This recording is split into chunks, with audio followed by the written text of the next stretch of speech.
Okay, let's talk. Let me show you something here. So this is a group chat. Okay, this is a group chat. As you can see, if I filter to groups, if I come to groups here, you can see that I have groups here, but in the inbox here, I get to see even private chats, like one-to-one chats, but we also have group chats.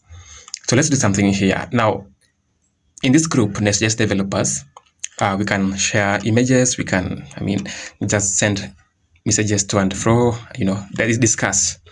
And I'm logged in here as Omolo Oganda. Now, coming here, I have the same app running locally, and I'm logged in as Osego Tech. I want you to take note of the username Osego Tech, and here we have Omolo Oganda. This is the same password. This is just for test. I'm still building it locally. Now, in this group, you see the last message I received here was Nico Best Pro. And that message was sent by Omolo Oganda. See that? Nico Best Pro. Now, if I come to Osego Tech here in this account, Osego Tech, and I send a message, let's say it's a good start.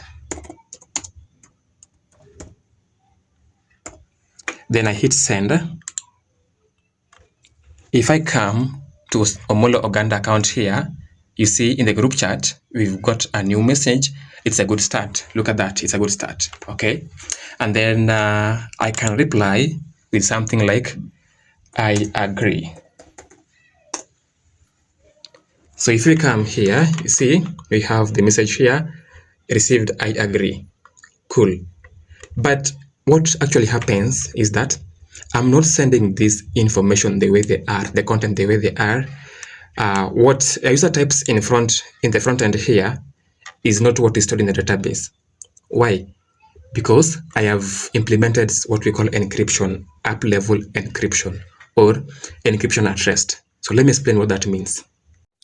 What that means is that in an application where we have in-app messaging, like Messenger or WhatsApp, the moment we have in-app messaging, there's a possibility that the participants will share some sensitive information or personal information. For example, I can decide to share my logins to Udemy to my friend, or I can decide to share logins to my university portal to my mom. Okay. Now, I have the option of saving the actual content in the DB. But the question is, what if we have a security breach where someone gets to access our database? They can actually see the content of or the information about my school portal, or even have access to my logins to any website, be it Udemy, be it bank accounts, they will be able to see it. But with encryption, when we send a message, okay, remember during the transportation, it is encrypted because we have SSL certificates in the TLS layer, like transport layer security. So the message while in transit is encrypted. So it prevents or protects us from middleman attacks.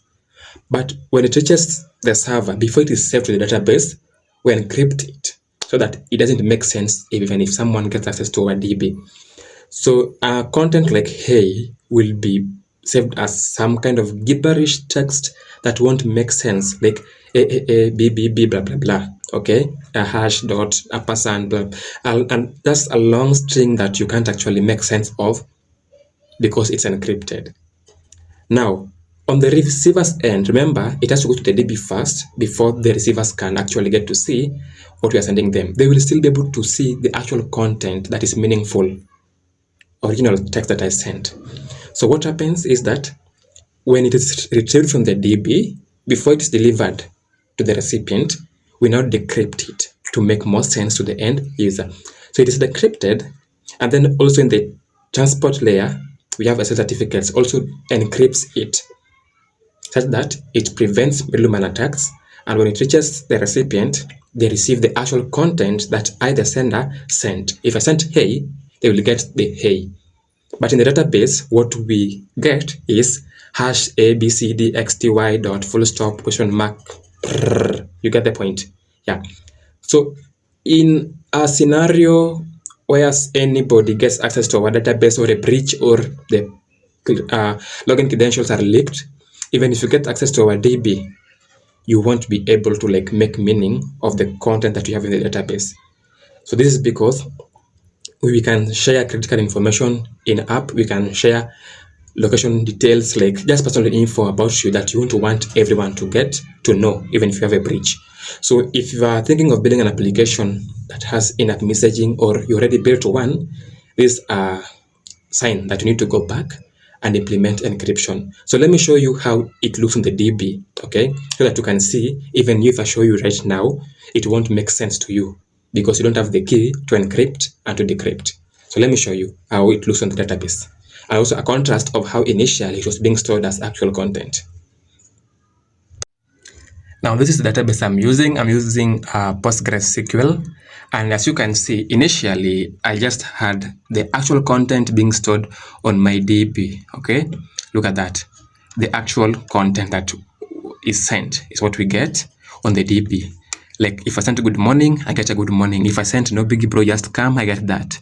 If I get new child in block, that is what I get in the database. Okay, this is risky because if there's a breach to the DB, they will be able to see the content that people have been sharing online, right? Look at that. Anything I sent will be seen here. Gonet bro, like a war watch. Look, bro, that is what you get to see there. But now, after fixing and adding encryption, this is what you get to store in the DB. Look at that. Can you make sense of what we have here? Look at that. So this actually represents the actual contents that we have here. But when now we are retrieving it to the receiver, we decrypt it to make sense. So the receiver will see something like, hey, cool, and niaje. So that's it, guys. If this information is useful, follow for more. Osego Codes signing out.